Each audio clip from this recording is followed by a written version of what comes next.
Bayelsa poll, I'm disappointed, says Jonathan. Former President Goodluck Jonathan, after casting his vote at his hometown polling unit, Utoke, Bayelsa State, has said that he was not happy at what he observed. He said this on Saturday while addressing newsmen after casting his vote some minutes after 11 a.m. He said, I arrived the polling unit around 8:19 a.m. and there was no conduct of election, no journalist to observe the election. He further said that throughout his participation in monitoring elections in many African countries, that he had never seen where election officials arrived at polling units so late. He said, I didn't meet any electoral observer. No official of Independent National Electoral Commission, and even voters. We should learn to do things differently, he said. It is not a new thing. It's not really something that we are not familiar with. That is the order of the day. It's really pathetic. It's really pathetic. And someone says here, until we make policies less attractive and remove or reduce all the prerequisites attached to political office election in Nigeria, we will continue to be violent. It will continue to be violent. Of course, but who is going to change it? Who is going to make it less attractive? The same people who are enjoying it, the same people who are benefiting from the whole shenanigans. You expect them to change it. It's not going to happen, because they will want to enjoy themselves. Even after they must have left, other people will come in. When other people come in, they will want that narrative to change. But because the ones that are coming new again will not even want it to change, because they want to say, okay, it's our time, let us enjoy ourselves. So who is going to change their narratives? Until Nigerians will get and rise up to their obligations and duties and do the needful, that is when things will be okay. If not, if we continue to say, oh, some people will change it, or they will change the constitution, they will change this, and you are expecting the lawmakers to reduce their salaries, the executives, all the government officials to reduce their salary and their allowances, we will continue with that song, and nobody is ready to change.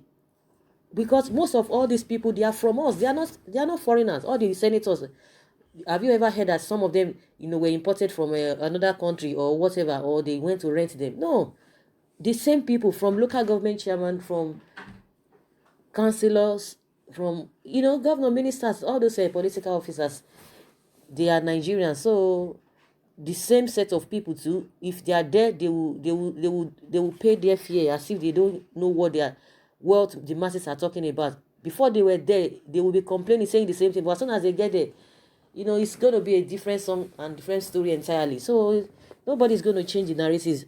And just like Goodluck Jonathan was complaining, why is he surprised? He's not. I'm sure that I'm even surprised that he's surprised that something of that nature will be happening. Have you ever had a beautiful and smooth election before? No, it has always been zigzag. It has always been zigzag. That is just the way it is. And someone says, that is it. Let's keep singing it. One day they will share our thoughts. Really, these people share your thoughts. As simple as that. Absolutely true. Until the largest of public office are considerably trimmed down, people will continue to deploy every means necessary to win. Absolutely true. Somebody is really confirming what this particular person said, that until they make this electoral whatever offices less attractive, that is when we will get it right. And someone says absolutely right, because they see the goodies in it. Bring down their salary to 100k, they will all run from the industry. Who is going to bring it down? The same people you expect them to bring it down. It's not going to happen. Not at all. Someone say we will continue to get things wrong as long as our politicians encourage gangsterism. Sir, why didn't you conduct referendum for Biafra to go? That's what somebody is asking. In one way or the other, everybody will answer. You will answer some questions, even if you are not going to answer questions that will be put to you by the masses or by other people. You yourself, you'll be able to answer those questions within yourself. Your conscience is something that you can't deceive. If you deceive other people, your conscience, you yourself, you can't deceive yourself. What role did you play when you were holding one position or the other? It's cut across all these politicians. What did you do? What was your stand? Was your voice loud enough? Even if you think, oh, you did your best, was your voice loud enough to be able to say, oh, I did this in my own time? So when people are like that, when people are in government now, they will still do and undo. But at the end of the day, once they come out, they will start singing, they will start crying as well. But once you are there, people will be talking, you will allow people to influence you, whether positively or negatively. But at the end of the day, you realize that those people are not your friends. They are your enemies. Those ones that will be chanting you. Even this present administration, people who are chanting, telling them you are doing well. No, not because they like you, just because of what they are getting from you, the benefits they are getting from you. So because they know when they tell you the truth, you wouldn't want to listen to them. So they will continue to lie to you. And if you are not sensible, you will fall for their lies and deceit. That's just the way it is. So someone says, good, we should do things right, your excellencies, but this is the level our politicians have taken us to, including your humble self. May all our former presidents live long to see the rot they created blossom in their lifetime. Yeah, everybody will see it. Like somebody who was asking that, why didn't he conduct referendum for Biafra to go? Someone said, you think he's with Igbos? Is that your surname? Somebody just lashing this particular person. They are talking of election, that is talking about a, a referendum. And someone says here, thank you, observance. Muhammadu Buhari and Goodluck Jonathan, who is better? Let the voting start now. I vote Goodluck Jonathan, according to this person.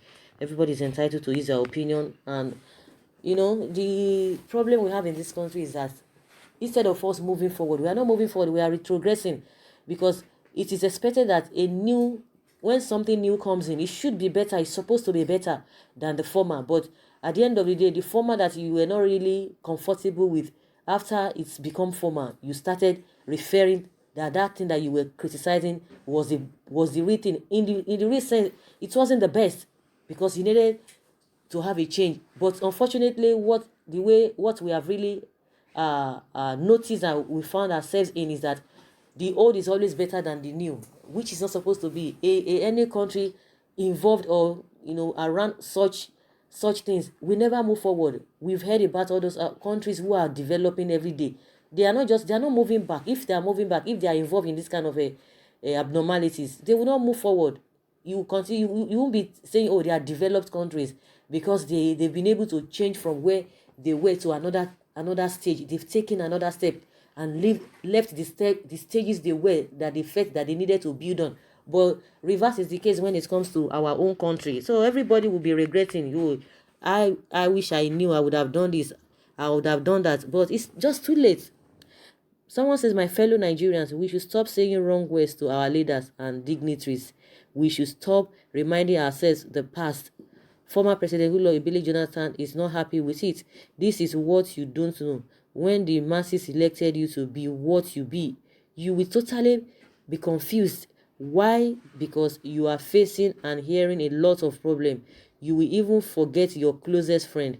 So stop insulting elders. It's not a matter of insulting elders. The truth must be said, but the manner at which it will be said, should be well guided. That doesn't mean that we should not remember. If you don't remember past, how can you talk about the present? How can you move on to the future? How can you plan for the future? But the one thing with us is that we don't want to say the truth. Oh, we should just say yes sir, you are right. Yes sir, yes sir, yes sir. No, it doesn't work that way. That doesn't mean that they shouldn't remind people of what happened in the past. The only thing is that you put up your argument constructively and respectfully, but that doesn't mean that you shouldn't hit the point. You shouldn't hit the point. If we continue to pamper them, continue to say, but that means we will continue to suffer, because no matter what he's going to be regretting, he's not going to suffer for the rest of his life. But the people that they had governed in one way or the other before now, they are still living in poverty. Their lifestyle, their standard of living has not changed. So if you continue pampering them, don't tell them what they want to hear. At the end of the day, the masses will continue to live in abject poverty, in penury, and in ignorance. So that is how it is. Let the mercy of God speak for the people of Bayelsa. Someone said, that is my president. We're still crying because you are not on the throne. Nigeria miss you. I beg, you are also failure too, Oga Jonah. Someone says it's unfortunate that many Nigerians do not see things from the right perspective. They make references to the past and remain in the past instead for them to think about the forward, or to think about the future.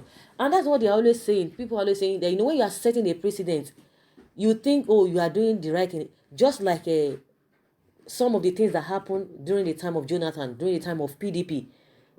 Some people were crying, they were shouting, these things, these things need to be done the right way. If you don't do those things, if you don't take them into cognizance, before, when another person comes, that is why we are experiencing worse things now. They will build on it after all, something of that nature happened. You can imagine if Buhari is no longer the president after 2023. People that will come in, a lot of things that are happening now, people are just, okay, taking, forget about it. Another person will come and build on it and escalate. That is why we are always saying we don't move forward. We always take one step ahead and many, many steps backward. How do you move forward in that kind of thing? So the precedent that you are setting, when somebody else comes in, the person want to build on that. And that's why we're having problems. So if you don't talk about the past, you cannot even know what the reason why you are experiencing what you are experiencing at present, and it will help you to prepare for the future. But these people, they don't know it. They are always there. Oh, I'm there, I can do what I like. So once I come out, that respect will be accorded to me, no matter what. And that is just the way it is, no matter what. But what you have set, the legacy you have left behind, it takes special grace for somebody to say, no, I don't want to toe that line, I want to be a different person. But what we are experiencing now, is something that somebody has seen in the past and building upon it. A lot of people will say, oh, they are talking about rigging, they are talking about all this violence. That is no, it didn't start now.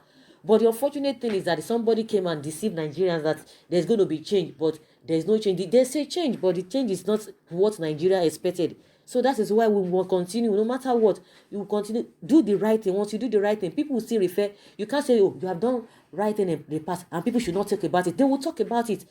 Most of the time, people always talk about Peter Obi. No matter what you want to say about that man, people still refer to what he has done. The same thing, Fashola, you might not like what is happening, when he's being given some position at the federal, but the legacy he left behind in Lagos when he was a governor, it cannot be swept under the carpet. People still refer to that. That's why you have to choose what you want to do, whether you want to do good thing or you want to do bad thing. Irrespective of what you do, you'll be remembered for. That is just what it is. But how do we move forward? Somebody was suggesting that the position where that all these political politicians are occupying, they should make them less. They should be less attractive. But who is going to take the lead? Because the same people who are there that are supposed to make the difference. It's not a man who is walking on the street that will change the narratives. It's not going to happen. The change must start from the top. So that is just how it is. So Goodluck Jonathan, he said he's so disappointed with the situation of what he saw when he went to cast his vote in his own polling unit. So guys, that's just it. Leave your comments below. Thank you very much. Bye.